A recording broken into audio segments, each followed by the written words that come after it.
তো গাইস দেখতে পাচ্ছ এই মুহূর্তে একটা হাতি নকুতি গ্রামের মাঝে রাস্তা দিয়ে আসে করে পাড়াটা শেষে এখানে একটা দোকান আছে, তো সেই দোকানটার এখানে দাঁড়াই গেছে।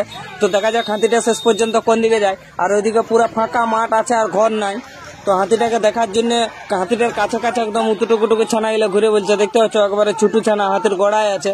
এত কাছে যায় একদমই ঠিক নয়, যে কোনো সময় দুর্ঘটনা ঘটতে পারে।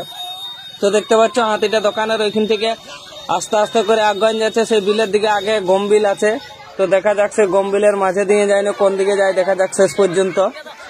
দেখতে পাচ্ছ আর হাতিটাকে দেখার জন্য লোক পেছনে একদম গাদা লোক ঘুরছে। দেখতে পাচ্ছ কত ছোট ছোট ছানাও আছে।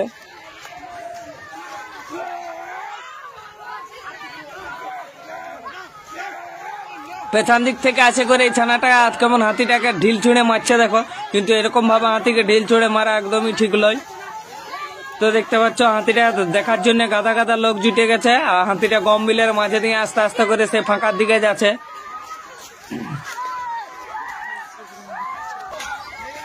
হাতিটা গমবিলটা পেরাই করে এবার ফাঁকা মাঠাতে সে ফাঁকা মাঠের দিকে যাচ্ছে। আর ছানাগুলা লোকগুলা দেখতে পাচ্ছ সব হাতিটার গোড়ায় গোড়ায় ঘুরছে। আরো আগে দিকে যাই ঘেরছে। দেখতে পাচ্ছ হাতিটাকে আগে দিকে যাই ঘেরছে সবাই মিলে। তো এইভাবে ঘেরতে গেলে যে কোনো সময় দুর্ঘটনা ঘটতে পারে, অতএব এরকম করা একদমই ঠিক নয়। দেখতে পাচ্ছ উতুটুকুটুকু ছানা গিলা হাতির গোড়ায় গোড়ায় ঘুরছে।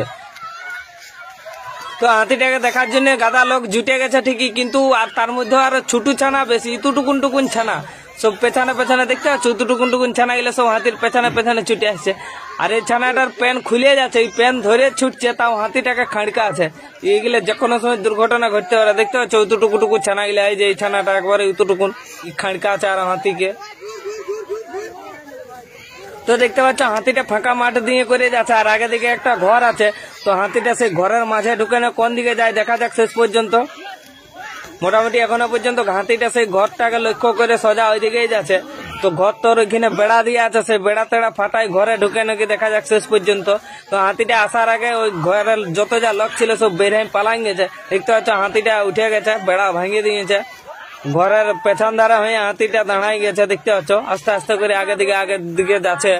আর এই ছানা গিলা খাইছে, ঢিল খাইড়ে আছে। তো এরকম ভাবে হাতিকে ঢিল ছুঁড়ে মারা একদমই উচিত নয়। দেখতে পাচ্ছ তোমরা।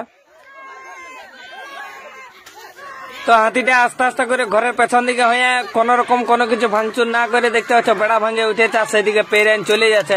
ঘর তোর ভাঙা ভাঙি করে নাই।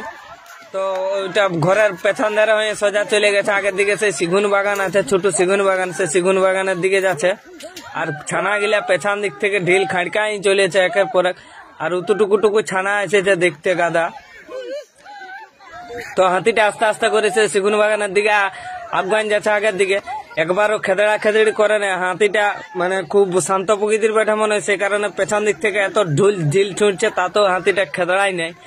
আর পেছনে গাদা গাদা লোক আছে, কিন্তু তার মধ্যে ছোট ছানা বেশি আছে। দেখতে পাচ্ছ ওই ছানাটা আরো কাছের থেকে নিয়ে ঢিল খাঁড়ে আছে। আর সেইদিকে একটা ছানা। তো এত কাছে যাওয়া একদমই ঠিক নয়, যে কোনো সময় দুর্ঘটনা ঘটতে পারে।